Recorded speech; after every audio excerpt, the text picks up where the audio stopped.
How's everybody doing? My name is Anthony Brian Logan, and today we got to talk about this new tax that has been approved in Seattle, Washington to so-called house the homeless. And this is part of many programs like this on the, as I like to call it, left coast, that are basically forms of socialism, which are not going to have net positive effects when they're all said and done. And you see the headline on the screen before you: Seattle advances tax on companies like Amazon to help homeless. And then the subhead here says an Amazon executive called the council's approach hostile and said it forces us to question our growth here, meaning, are they going to invest more into jobs? Are they going to continue to build? There's a tower that's being built right now. I think it's in downtown Seattle. If I'm wrong about that, let me know in the comments below. But I know there's a tower being built right now that they've paused construction on. I spoke about this on my Patreon podcast, and if you want to hear that, I'll link to that in the box below. But basically, you have construction workers, all kind of people that are involved with the building of the tower. And after the tower is built, you're going to have more jobs, but that's been put on hold. So all these construction workers, everybody that may be employed there after it's finished, their futures are up in the air. Do you stay in Seattle? Do you leave? Do you reach out to the government for help? What are you going to do going forward? But I digress. Let's get into the article. And I think this was the infamous City Hall meeting that they had. This is where you had people that were in construction vests. I don't see anybody wearing the vest right now. Maybe that guy all the way over to the left, guy or girl. Don't want to judge anybody's gender, but I can't really tell. But you already see the signs: tax Amazon, housing for all. I saw another sign somewhere else that said housing is a right. I don't think housing is a right. If you have somewhere to live, consider yourself to be privileged, definitely more privileged than many that are around the world. Many people around the world do not live in the kind of housing that we have here in the U.S. Many of them living in shacks at best. So we should consider ourselves blessed and lucky here in the U.S., privileged here, actually, rather than saying, oh, this is a right, this, that, and the third. But let's keep going. And the subhead to that picture says, Amy Huntley speaks in favor of the unanimously approved head tax at a Seattle City Council meeting Monday. I guess that was this past Monday, which was the 14th of May. Seattle leaders on Monday unanimously approved a tax on large businesses such as Amazon and Starbucks to fund the fight against homelessness after weeks of heated debate and raucous hearings. Now, to talk about the fight against homelessness, okay, if you're going to put money into the system, if you're going to build so-called homeless housing, or housing for the homeless rather, aren't you going to invite more homeless people? Because let's not be confused. Homeless people can and will travel. Oh yeah, they'll get on a train, plane, automobile, walk. They will congregate in a place where it seemed more favorable to them. And then you have a lot of other factors that are involved in Seattle. You got a lot of drugs happening, a lot of heroin. That's big over there. Opioid crisis is crazy right now in Seattle and in Washington in general. There are factors that will bring more homeless people to your place, and this tax is going to be one of them. If they say, hey, I can go to Seattle, I can shoot my heroin in the street, nobody's going to bother me, I get a place to live, I get basically 3 hots in the cot without being locked up, I'm going to go from Northern California, where I may live right now, in a random little hole in the wall in the woods or whatever, to Seattle, where I can live in a lap of luxury. So if you're trying to fight against homelessness, all you're going to do is attract more homeless there using these methods. But again, I digress. The city council backed a compromise plan that will charge large businesses about $275 per full-time worker each year, lower than the $500 per worker initially proposed.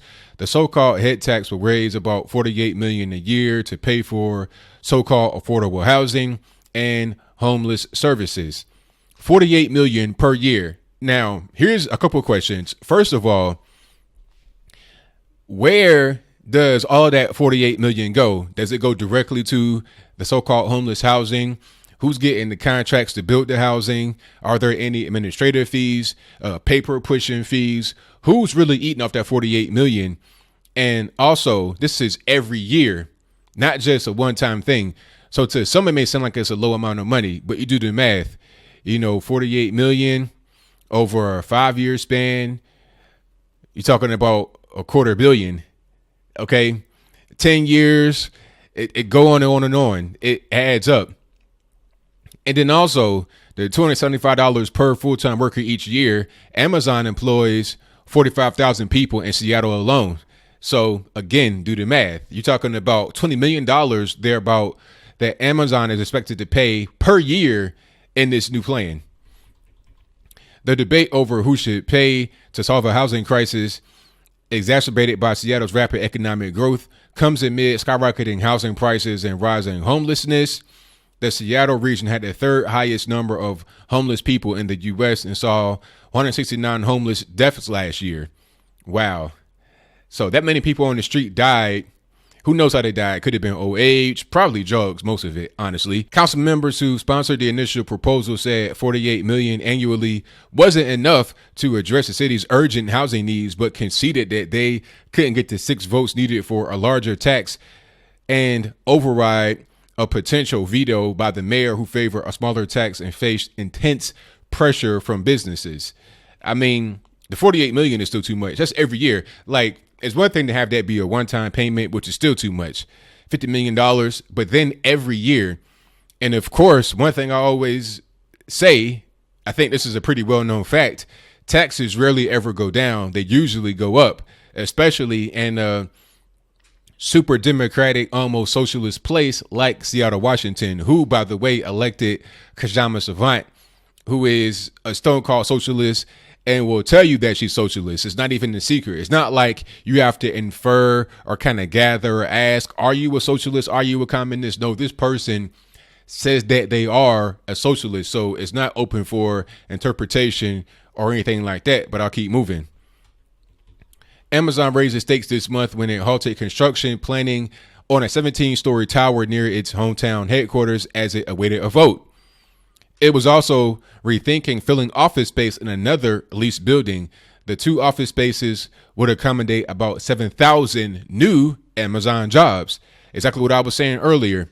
Not only the new Amazon jobs that are potentially going to be in the new spaces, also let's talk about people that are building the building, the construction workers, anybody that's involved with electrical engineering, the contracting work, all of that good stuff that construction brings, development brings, all that has now come to a halt. So if we're trying to solve homelessness, how are we going to do that? By creating more homeless, by, number one, like I said, attracting more homeless people that are not currently in Seattle. And number 2, you're cutting jobs. You're going to get rid of 7,000 new jobs, and you're cutting the jobs of people that are working on the actual tower right now. So many of them who are not going to have the job opportunity are going to wind up homeless. You're not going to fix the homeless problem by taking more money from businesses to put towards it. All you're going to do is make it worse. But I'll move on. Amazon Vice President Drew Hartner said in an email statement that the company was disappointed by the council's decision to introduce a, quote, tax on jobs, unquote. That's exactly what it is, a tax on jobs. And shout out to Jeff Bezos, shout out to Amazon. You would think about a company that's on the left coast being hyper liberal and all this and that. But at a certain point, they're like, okay, you're just taking money from us and you just make the homeless problem worse. You're not going to fix it. We're not for this. We're trying to bring jobs into a place. Now, one thing I got to talk about is the H-1B kerfuffle. I don't know if Amazon is abusing the H-1Bs. I don't know if you're going to hire Americans in Seattle, but that's a different story. At least you're taking a stand on the whole tax situation. We can address the H-1B, H-2B, all that at a different time. While Amazon has resumed construction planning on the downtown building, he said the company is, quote, apprehensive about the future created by the council's hostile approach and rhetoric toward larger businesses, which forces us to question our growth here. Logical statement. He noted that Seattle revenue has grown dramatically and that the city, quote, does not have a revenue problem. It has a spending efficiency problem, unquote. Very good point. If Seattle has all this money that they're making, yet they're trying to gain more, You got to ask yourself, why do you need more money? Why are you trying to gouge more? Like I was saying earlier, what's going on with the administrative fees? How much of that 48 million per year that's going to be so-called dedicated, I'm using air quotes if you can't see me, dedicated to the homeless will actually go to the homeless? Half, 1/3, 20%, 10%, who knows? It's just like giving to charity. You got so many bureaucratic expenses on top of your donation that you give. Only maybe about 10% of your money goes towards the source. Now, that's not to say that's true all the time. You have some companies that will give the overwhelming majority of your donation to the proper cause. But let's be clear, let's be honest. People, they got families, they got kids, and time is a precious resource that can't really be spent frivolously. So they got to get paid for their time. But it's a whole different thing when you have the executives of these companies and of cities, elected officials riding around luxury cars, the whole 9 yards. Meanwhile, the people that they purport themselves to be assisting are still languishing in poverty without much notable change. I think that's wrong. And here is what I was talking about, the sign that said housing is a human right. That is hilarious. I don't understand anybody could say it's a human right. Housing is a necessity many times, but is it a human right? A human right is, you don't have really much human rights, honestly. You got the right to not be attacked or assaulted. Your person has a right to not be violated by somebody, unless you agree to it. And what I mean by that is you have the right to have your person be violated by authority, by police and stuff like that to a certain extent if you choose to live here in the United States. But if you don't want to have that happen, then leave. But that's a different story. Housing is not a human right. Housing is a privilege that many of us take for granted. Homeless people, I have empathy for some of them. Some of them I don't, because some of them just want to be out there. That's just how they want to live. But I'm empathetic towards some homeless people. However, that does not mean that I have to give over all my money to them because of my empathy. At the same time, I'm pragmatic, but I digress. And the subhead underneath that picture says members of the public look on at a Seattle City Council meeting before the vote to approve a tax on large businesses to fight homelessness on Monday. And the article continues, businesses and others who say the tax is misguided and potentially harmful question whether the city is effectively using the tens of millions of dollars it already spends on homelessness each year.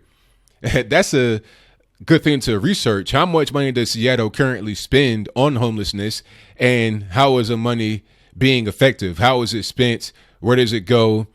And when you say homelessness, are you talking about just people that are on the street, don't have shelter, don't have food, water? Or are you talking about shooting galleries? Basically, that's where people go to shoot their drugs. Are you talking about needles? Are you talking about enabling drug addiction? What are you really talking about there? I don't know, but I'll move on.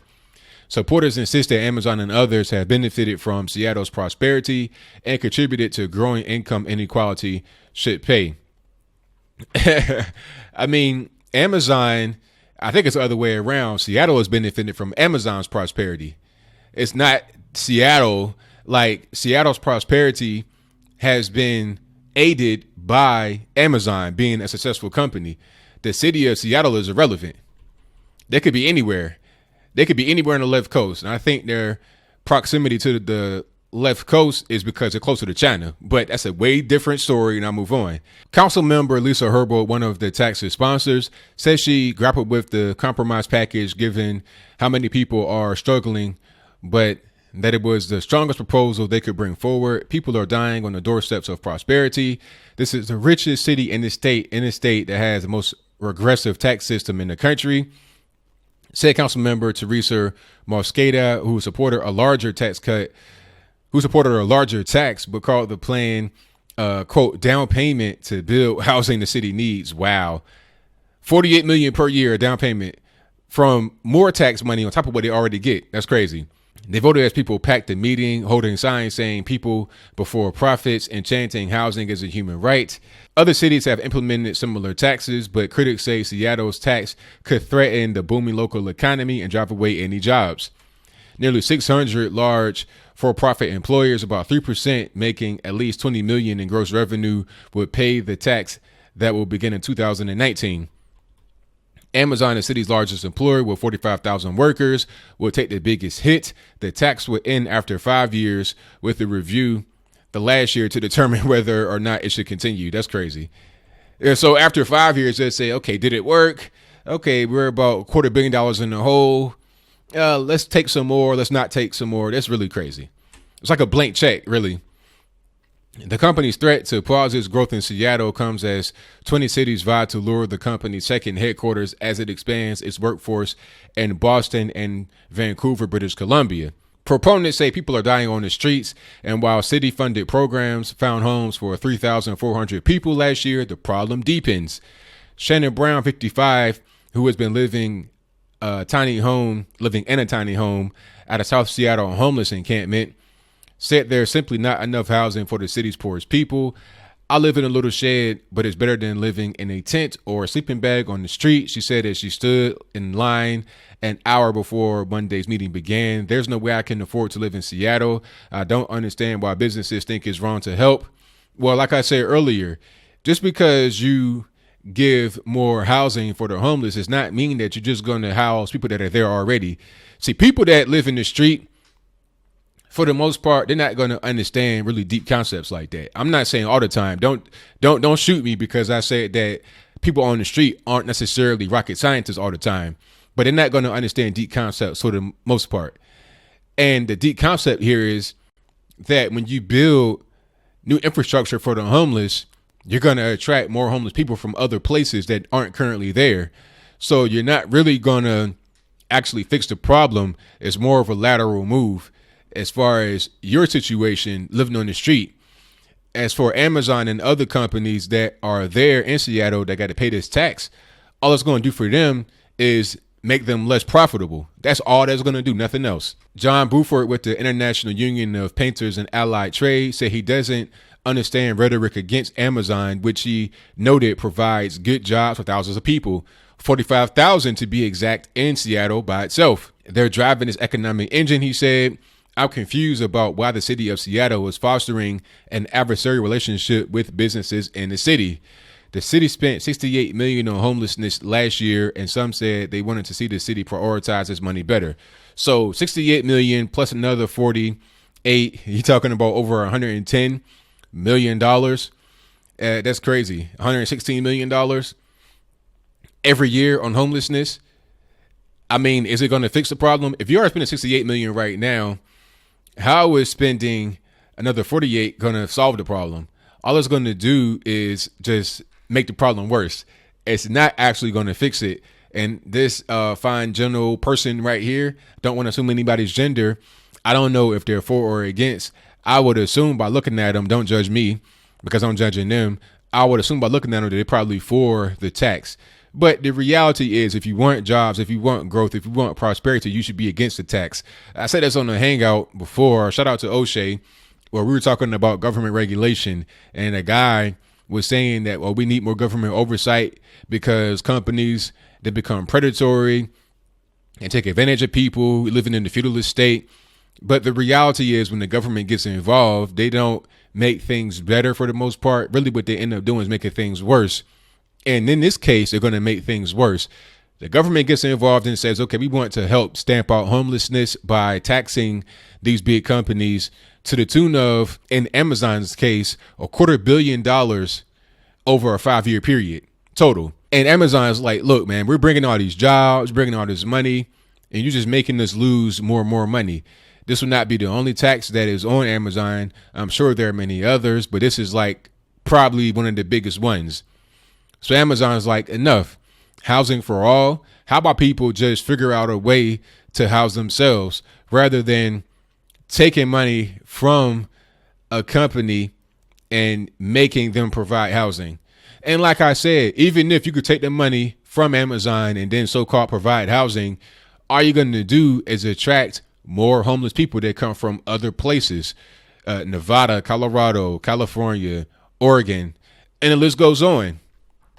So that's pretty much all I got to say.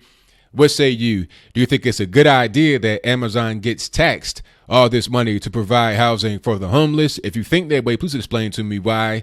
Do you agree with me and say that this is not a good idea? Amazon should not be taxed all this money. They're bringing in all this money, all these higher revenues, higher tax revenue, whatever the case may be, to the city of Seattle. They're helping in Seattle's economic growth. Is this something that would just be against economic growth? Is it just about socialism, communism? This is the way that communism and all that happens. Everybody's totally relying upon the government, and nobody really has more than anybody else. Everybody's like right here. Okay. Everybody's equally poor. That's what's going on right now in North Korea. Everybody's equally poor. Nobody has any money. The people that rule the country have plenty of money, but the people that are on the bottom of society have nothing. Is that what Seattle wants for their citizens and for the country as a whole? Whatever your comments are, please let me know in the comments below.